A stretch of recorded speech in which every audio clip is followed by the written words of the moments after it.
আসসালামু আলাইকুম। আমি ইয়াসিন আছি আপনাদের সঙ্গে।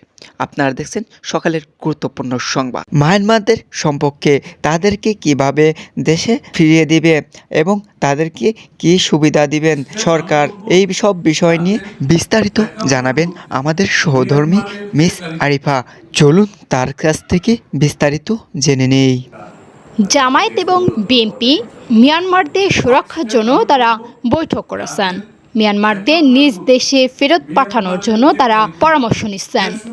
মিয়ানমাররা অন্য দেশে এসে তারা খুব অবহেলিত। এখন তাদের কিভাবে নিজ দেশে ফেরত পাঠানো যায় তাই ভেবেই তারা একসঙ্গে বসে বৈঠক করছেন। অনেকগুলো বিষয় আছে। প্রথমত হচ্ছে যদি সিকিউরিটি কোশ্চেন থাকে, সিকিউরিটি কোশ্চেনটা একটা যেমন এক্সটার্নাল, যেমন আরেকটা হচ্ছে ইন্টারনাল। এইখানে একটা হচ্ছে বর্ডার কেন্দ্রিক সিকিউরিটি কোশ্চেন, আর একটা হচ্ছে ইন্টারনালি এই রোহিঙ্গারা এবং ওই অঞ্চলটা ট্রাক ট্রাফিকিং এর জন্য একটা বড় জায়গা হিসেবে আসলে কাজ করে। এখানে তারা কিন্তু আমরা শরণার্থী মর্যাদা দিইনি এবং তাদের কাজ করার অধিকার দেইনি, কিন্তু তারা আসলে মানে ইনফর্মালি নানা ধরনের কাজের সঙ্গে যুক্ত হচ্ছে এবং ইনফর্মালি কাজের সঙ্গে যে যুক্ত হচ্ছে সেখানে এক ধরনের সমস্যা আসলে তৈরি হচ্ছে এবং কনফ্লিক্ট বাড়ছে। এবং ওইখানে এই মুহূর্তে আমি যেটা মানে বিভিন্ন সংবাদপত্র এবং ওইখানকার আমার কিছু কাজের অভিজ্ঞতা থেকে জানি যে এই মুহূর্তে আরো 60,000 অন্তত পক্ষে নতুন শরণার্থী যুক্ত হয়েছেন, যারা কিন্তু আসলে রেজিস্টার্ড না, এবং তারা কিন্তু শুধু রোহিঙ্গারাও না, অন্যান্য জাতিগোষ্ঠীর মানুষও আছেন। ওইটার ভেতরে বৌদ্ধ ধর্মাবলম্বীরা আছেন, ওদের অন্যান্য এথনিক গোষ্ঠীর আছেন, হ্যাঁ, চাকমা মারমাদের সাথে যুক্ত যারা তারাও আছেন। ফলে অন্যান্য এথনিক গোষ্ঠীও আছেন এবং তারা বাংলাদেশে নতুন করে এসেছেন, কিন্তু তারা কোনোভাবে রেজিস্টার্ড না। এবং এই যে ওইখানে আন্তঃধর্মীয় এবং আন্তঃ এথনিক যে মানে কনফ্লিক্ট, সেটাও কিন্তু আসলে বাড়ছে। ফলে এটা কিন্তু একটা ডাইমেনশন, নতুন ডাইমেনশন আসলে তৈরি হচ্ছে ওই অঞ্চলে, যে অঞ্চলে আসলে আন্তঃধর্মীয় মানে এই জাতিগত যে পার্থক্য এবং কনফ্লিক্ট এটা আবার বাড়ছে। তার আগের গুলো তো আছে, ফলে এইটার সাথে এটা যুক্ত হয়ে যাচ্ছে। এক, দুই হচ্ছে যে রোহিঙ্গাদের প্রত্যাবর্তনের ক্ষেত্রে যে চুক্তি করা হয়েছিল 2017 সালে, সেটা আসলে খুবই মানে আমি বলবো যে আসলে একটা অসম্ভব চুক্তি। যেটা 2017 সালে করা হয়েছিল যে 150 জন করে ওইখানে মানে নিয়ে যাওয়া হবে, তাদের বছরে হয় হচ্ছে প্রায় 2000 মতো। এটা মানে যদি কোনো ধরনের ওইখানে নতুন শিশু জন্মগ্রহণ না করে তাহলেও এটা 50 বছর লাগবে হচ্ছে এটা করতে।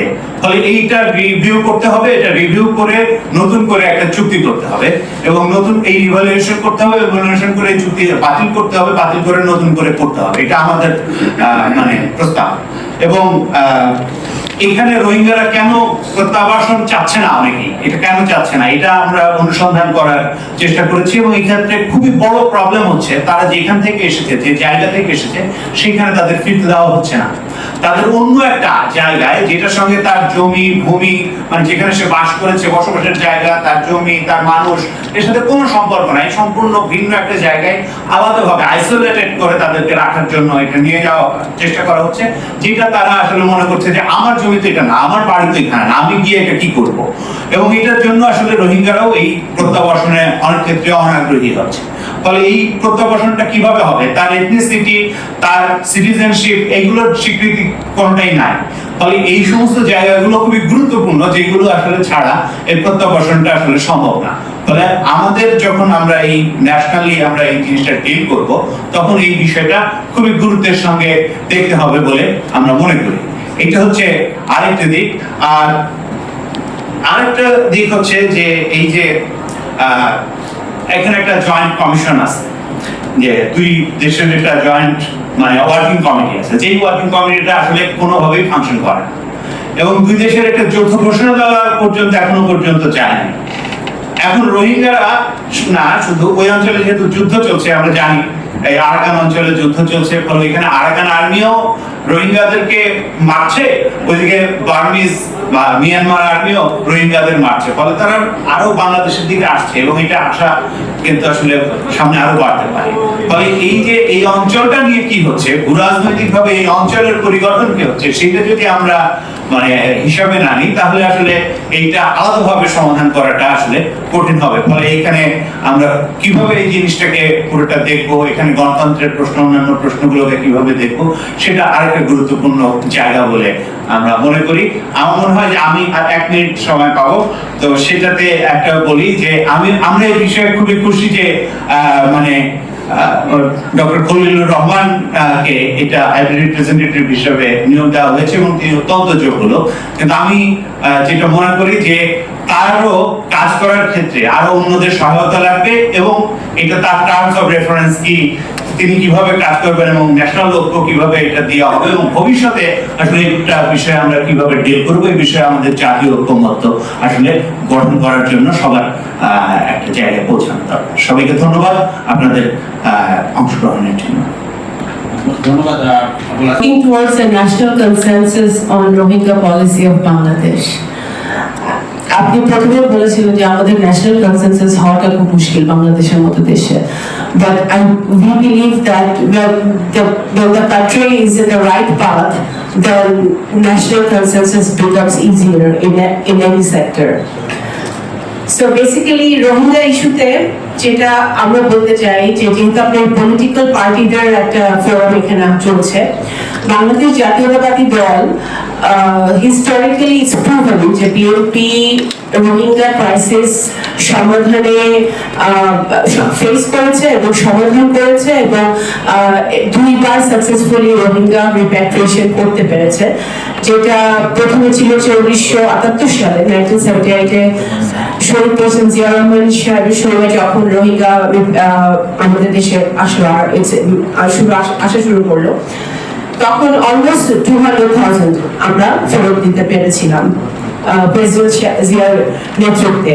এরপরে 1992-তে দেশনেত্রী বেগম খালেদা জিয়া যখন দেশের প্রাইম মিনিস্টার ছিলেন, তখন আমরা ওভার 250,000 রোহিঙ্গাদেরকে আমরা সেফলি রিপ্যাট্রিয়েট করতে পেরেছিলাম। এবং এখন কেন পারা যাচ্ছে না? অফকোর্স এখন প্রবলেম অনেক বেশি, সিচুয়েশন রাখাইন স্টেটের সিচুয়েশন আরো বেশি মানে গুরুতর অবস্থা ওখানে।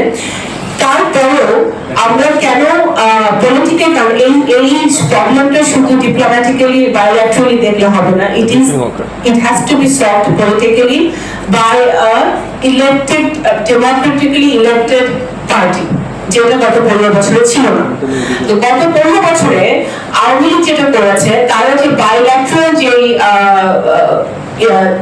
এগ্রিমেন্ট করেছে রাখাইনের সাথে, সেখানে আপনি বললেন যে সকালে ইউনাইটেড নেশনস এর প্রতিনিধি ছিল, ইউএনডিপি এর প্রতিনিধি ছিল, সেখানে ইউএন এর কোনো প্রতিনিধিত্ব কিন্তু ওই বায়োল্যাটারাল এগ্রিমেন্টে নাই।